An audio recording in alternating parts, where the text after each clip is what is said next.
And you've just heard Open Bar by Waverley. And I'm delighted to be joined now by Donny, Ewan, Leo, and Jake from the band. Hello, everyone. Hello. Hello. Hello. So, first of all, I wanted to ask, you've released 2 songs in 2023, Open Bar, which we've just heard, and Rest and Be Thankful, which we will hear later on. What can you tell us about both, I guess, starting with Open Bar? So Open Bar was originally an idea, just a finger picking pattern that I suppose I had myself.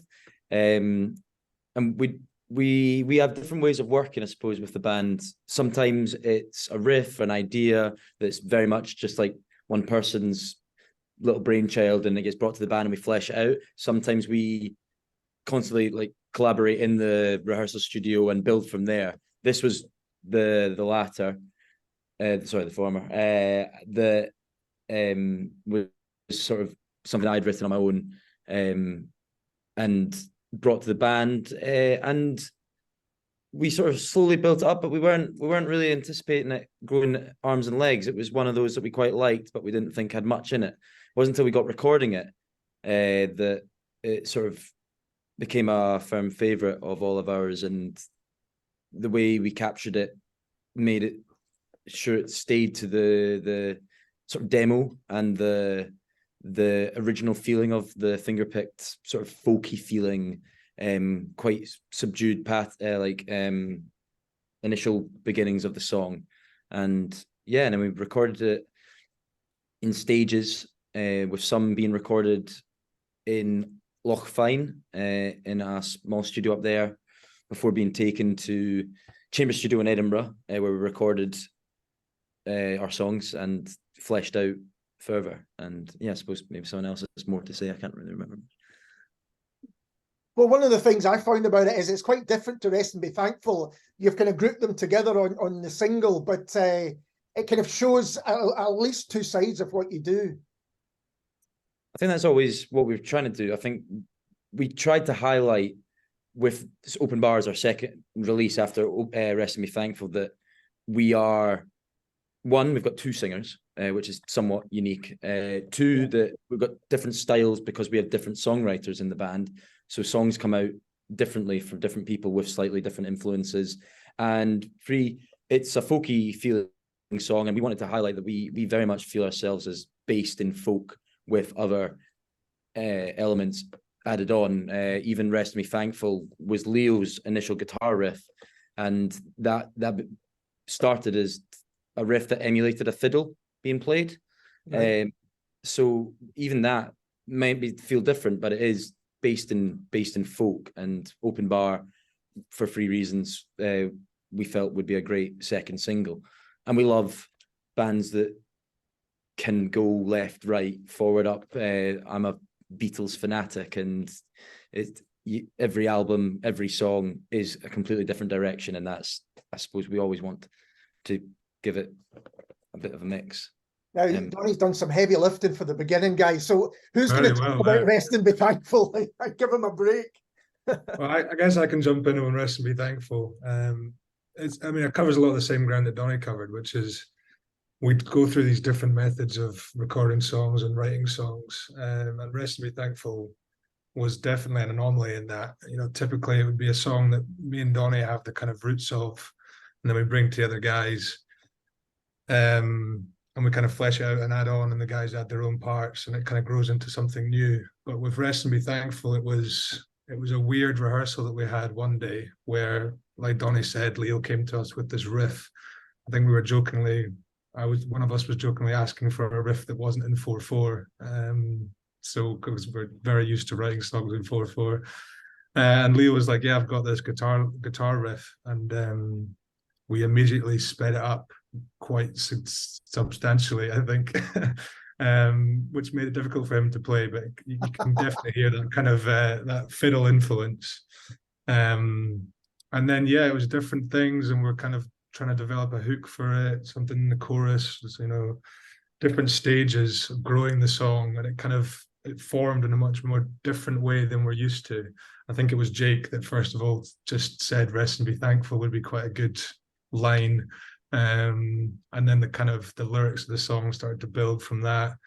And then the kind of janky melody was something that I added on top. So we all kind of came to it with these different components that I think led to a really interesting and unique song that gives it's got some real punch to it as well, I think. Yeah. I love that idea of him saying to you, Leo, I would really like this guitar part. Can you play it faster, please? Well, it became a nightmare very quickly. It was like, how fast do we want to go? This is it's quite a technical guitar part when you speed it up. I thought it was easy at first, but then I was proven wrong very quickly. We play it live. That Triano, that would be, that guy? Play it like that. Yeah, and when we play it live, it's even faster. So it's I'm a The victim of my own. adrenaline gets going, and it's just twice as fast as the recorded version, which is twice as fast as the first version. So yeah, it's a constant uphill battle, but keeps me on my toes. Makes me better. yeah, definitely. And the whole process of writing songs and then recording songs, from what you've said, sounds like quite a democratic process. Is that fair?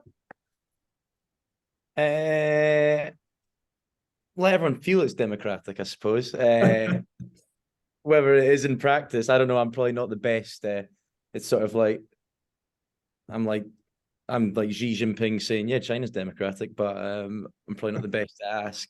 Maybe It's a People's Democratic Republic. Is that what you're I think I don't know. That's pretty. I think I could put some media spin on this if you'd like, Donny. Is that we usually will try a lot of ideas before kind of solidifying a final version of something. I think there's been I was looking through the demos of some of the songs that are on like Open Bar and Rest and Be Thankful. And all the ideas that we had in the beginning, so many were cut. There was a lot of change in Open Bar that kind of just kept changing until we'd finished recording the last little bit of it, the last take. It's like everything had changed constantly throughout it. So we really just heard that song as it should be for the first time when we finished it. I think that's kind of where we got to it. And Jake, how's the process for you? I haven't heard, how do you feel like, that the whole thing works?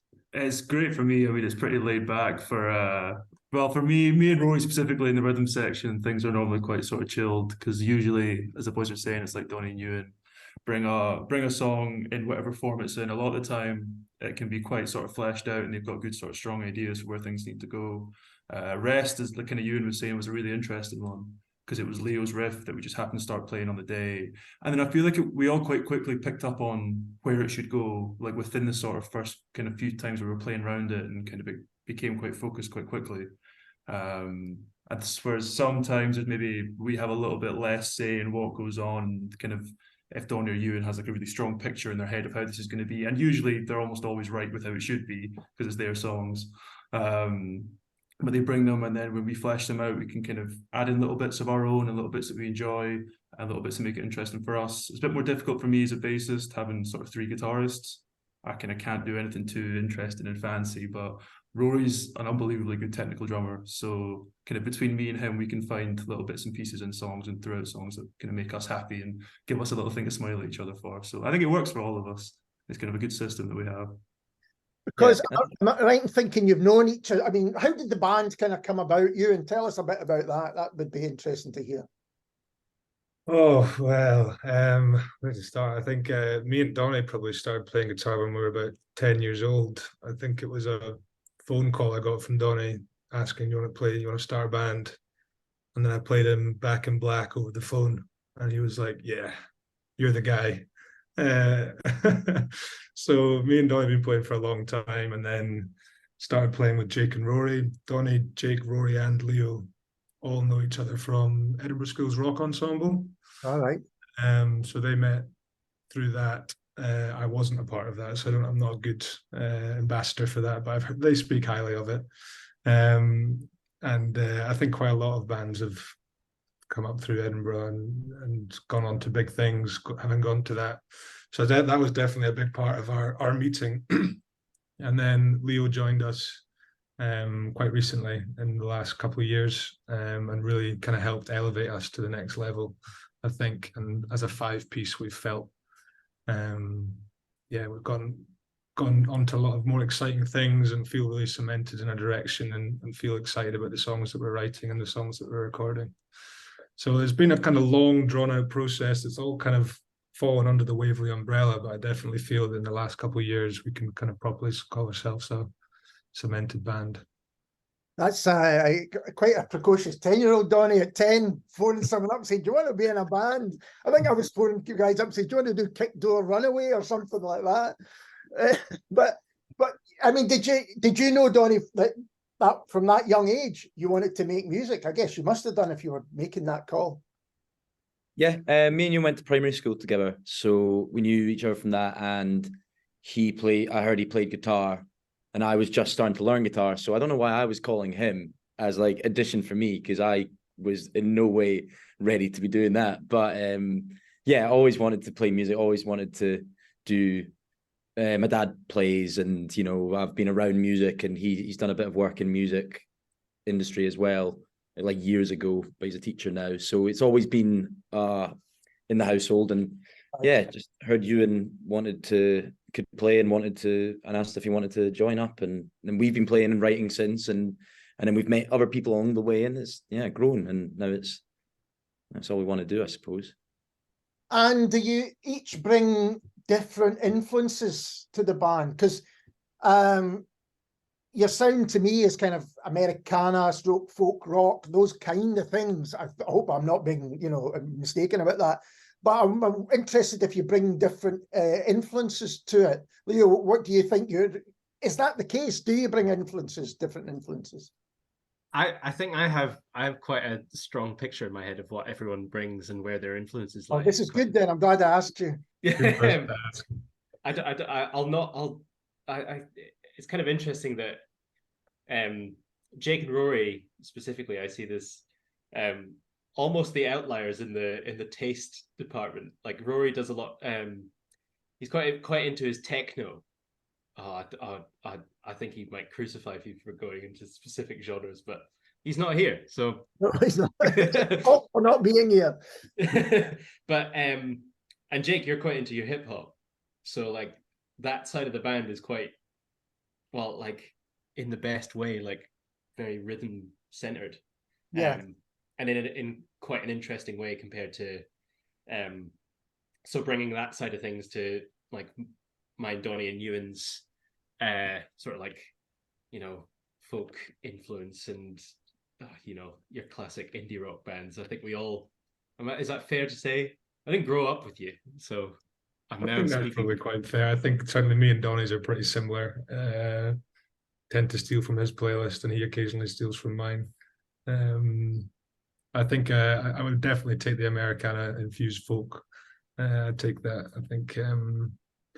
But yeah, Rory's definitely a wee bit of an anomaly. He likes his jazz as well. And to be honest, I think we all generally have quite an open mind when it comes to songs. We don't discriminate. If it's a good tune, it's a good tune, whether that's Olivia Rodrigo or Snarky Puppy. We'll take whatever. And having Jake, having hip hop and even electronica influences for rhythm section is no bad thing, I think. No, definitely. I think it's interesting how it kind of evolved. Like I definitely go through phases personally. Like I remember when I first started playing with Donny and Ewan and stuff, it was a lot of like guitar focused things, like kind of indie music, like The National, that sort of all that kind of American sort of stuff, like Big Thief and all that. And then it kind of slowly somehow evolves into things like hip hop, like everything from sort of American, like almost gangster rap, like Atlanta sort of rappers to British rappers like Low Corner and stuff like that. And I think I realized that kind of this key theme through all of it is just that having something interesting rhythmically to hold on to, whether that's an actual rhythm section or if it's rhythms in like words, for example, that sort of thing. But then I always feel like there is sort of that central meeting point for all of us, which is sort of guitar bands and like The National and Frightened Rabbit and all of that sort of the stuff that we've liked from when we were younger up until now will always kind of be that one point that kind of we all meet on, whether we go different ways after that or not in terms of musical interest. But And now that you've released these two singles, is there thoughts? Is there an album coming? Is that the plan, or is that I'm jumping too far ahead? There's an EP coming. So we have a new single coming out called Not Hoping during October. I think it's October 11th. I could be wrong. So that'll be our next single. So we're gearing up for another release. Going to get those emails sent out with the link and etc. and try and get it punted to as many people as possible. And then in November we have our debut EP. It Makes an Emptiness of a Crowded Place coming out. Which these songs will all be on, and we've not announced it yet, but it's very much. I think people are aware of it. We've signed to Black Hall Records, so there'll be a physical release. There'll be vinyl with a nice sort of translucent green, I believe, and it'll be in record stores. And we've got something coming with Asai Records soon, and that'll be a huge thing. Just holding it in our hands, and this body's actual work and time, and It's a fantastic thing. And I think no matter how things perhaps move on to digital, there's nothing can beat that, having that physical evidence in your hand that we made this, which is terrific. And Ewan, are you going to be touring the EP? Is there going to be autumn gigs coming around? I guess the first big thing for us is we're doing a kind of big launch event in November, November 24th at the Mash House, which will be probably one of our biggest headlines to date, and it's going to be in Edinburgh, which is huge for us, all being from Edinburgh. So we're really gearing towards that. Hopefully, make that a really special occasion. I think we're going to try and expand potentially from 5 to even more. I'm going to get some friends involved and maybe have some keys or strings. I don't want to commit too much to it because it's still to be organized, but there will definitely be something of a fun twist to it. And moving forward, our ultimate goal is to just gig as much as possible, really. And we want to, if we can get on the back of another tour or have our own tour opportunity, that would be amazing. And I think we'd all love the opportunity to do a little bit of a festival run next summer. So the kind of ambition is with this EP that we can kind of kick on and use it as a springboard to bigger and better things. And hopefully just allow us to continue to create more music, which is ultimately what we want to do, because quite frankly, we're kind of creating a backlog just now. The time and money it takes to record stuff to the level us perfectionists want just doesn't kind of keep up with the number of songs we're writing. So we'd like to just keep going, basically. So you're writing more than you're able to kind of get out there. Yeah, we're kind of fighting with different methods. It's like some of the demos that we're producing are kind of almost close to being, something that we would be prepared to put out, but none of us are really producers or recording engineers. So we really like working with Graham Young, who used to run Chamber Studios in Edinburgh. He now has his own place. I think he works out of his kind of home studio type thing, but we'll be working with him again. And he really definitely brings the kind of structure and the kind of polished nature to the songs that we like. But we just write so many. I mean, it's just something, it's a daily basis for not just me and Donnie, but for Leo, Jake, and Rory. They're always musical.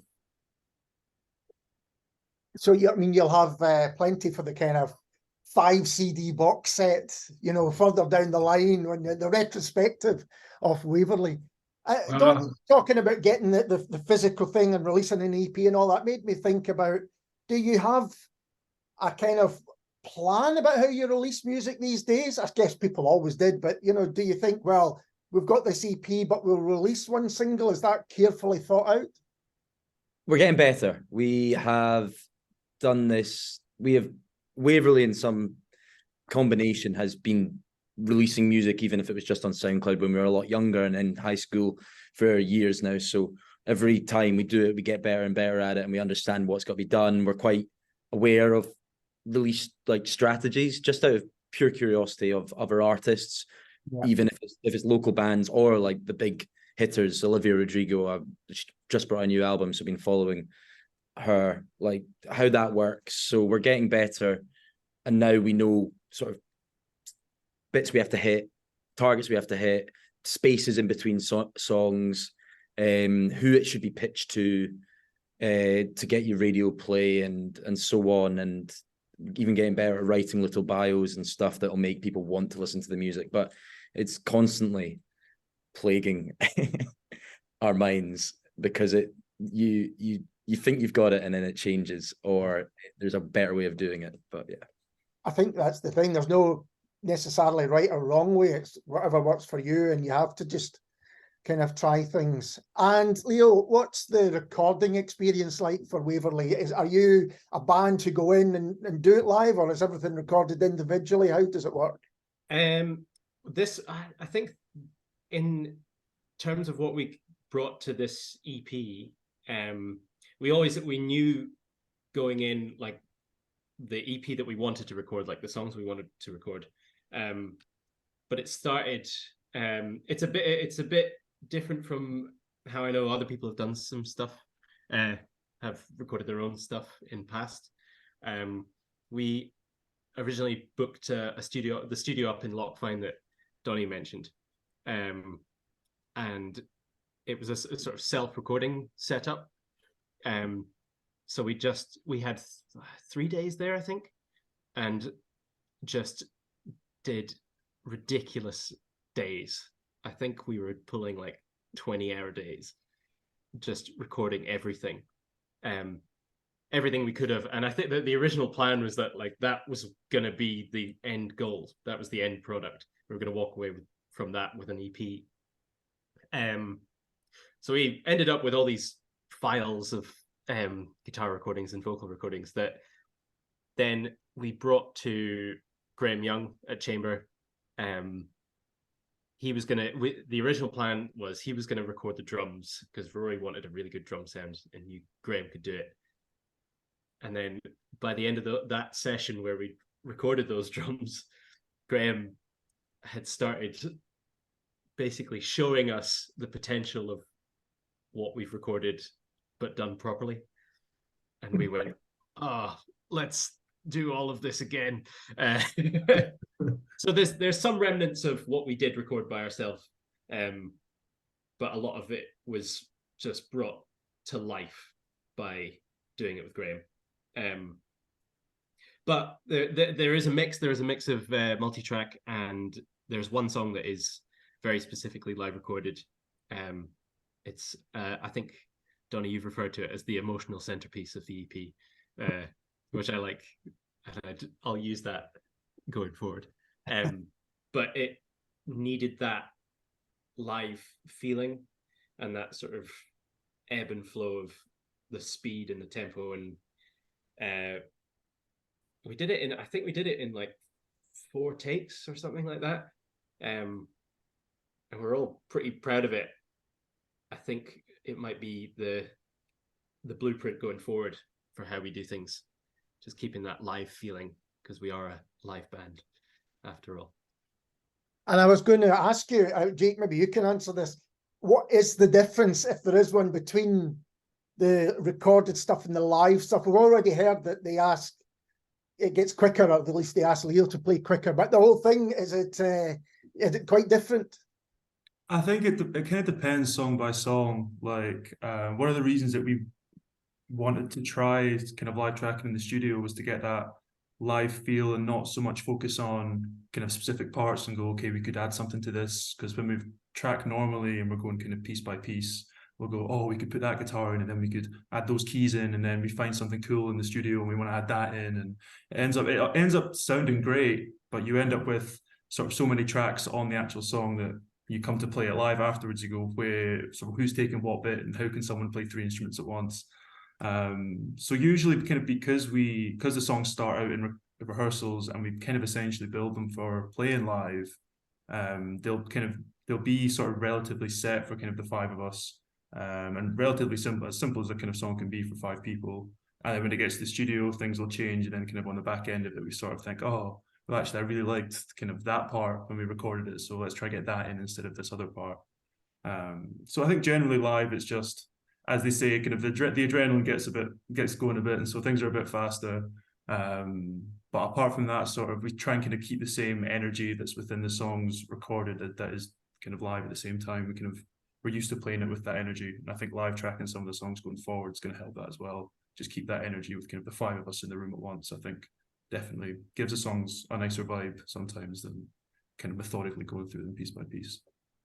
Well, I can't wait to hear them live, because to me they sound like songs that are written to be played live. You know, that they've got that kind of feel about it. Guys, thank you so much for taking the time to talk to me. It's been I'm a big fan of your music, so to hear you talk about it has been fantastic. Thank you very much for having us. Yeah, it's been a Cheers. experience. It's my pleasure. And this is Waverley, and rest and be thankful.